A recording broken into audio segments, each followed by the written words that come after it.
Washington, the vehicles want to evacuate hundreds of Afghans and American citizens, including one Afghan who worked as a US military translator and says he is anticipating his beheading by the Taliban, pleaded for action from the Biden administration to get the would-be evacuees aboard charter flights that are standing by to fly them from Afghanistan.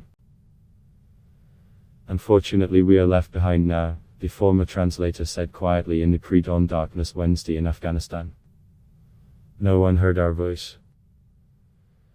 The man, whose identity the Associated Press withheld for his security, said he was running out of money to keep his family housed in a hotel in the northern Afghan city of Mazar-e-Sharif, after waiting a week for Taliban permission for the chartered evacuation flights to leave the airport there. Us Army veterans working to help the man, an interpreter for us forces for 15 years, called the effort more grinding than their months of deployment in Afghanistan. They tried and failed to get their old interpreter on the earlier airlifts that ended with the US military withdrawal from Afghanistan August 30. I hope we can help them out, and get them out of this mess, said a retired Army Colonel, Thomas McGrath, one of the veterans trying to help his former interpreter. Hundreds of vulnerable Afghans are waiting for permission from Afghanistan's Taliban rulers to board pre-arranged charter flights standing by at the airport in Mazar-e-Sharif. The group includes dozens of American citizens and green card holders and their families, the Afghans and their American advocates say. We think we are in some kind of jail, said one Afghan woman among the would-be evacuees gathered at one large hotel in Mazar-e-Sharif. She described the Americans and green card holders in their group as elderly parents of Afghan American citizens in the United States.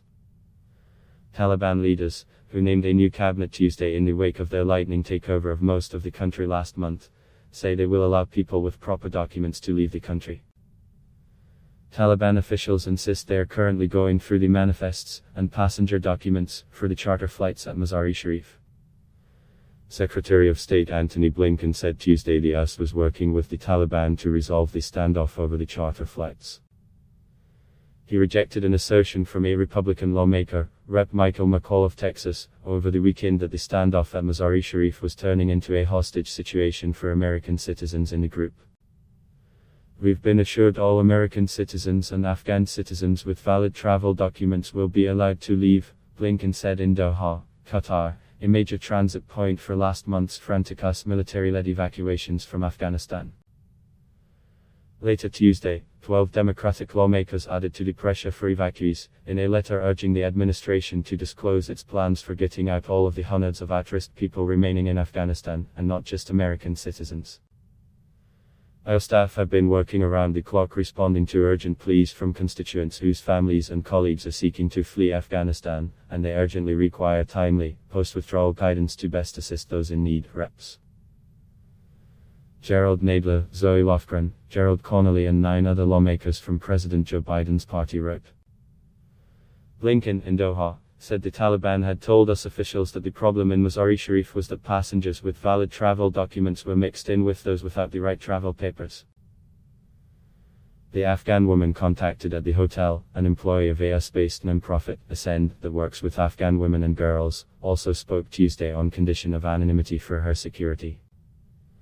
She said those in her group have proper passports and visas, but the Taliban are blocking them from entering the airport. Like the interpreter, she said she has been waiting for 8 days. At one point last week, alarm spread through the women's side of her hotel in the city when warnings came that the Taliban were searching the would-be evacuees on the men's side, and had taken some away. I am scared if they split us and not let us leave, she said. If we can't get out of here, something wrong will happen. And I am afraid of that. The former US military interpreter, at the hotel with his family of 8 children and wife, said he would expect beheading by the Taliban given his work with the US military, and based on what rights groups say are past Taliban attacks on Afghan civilians who have worked with US forces.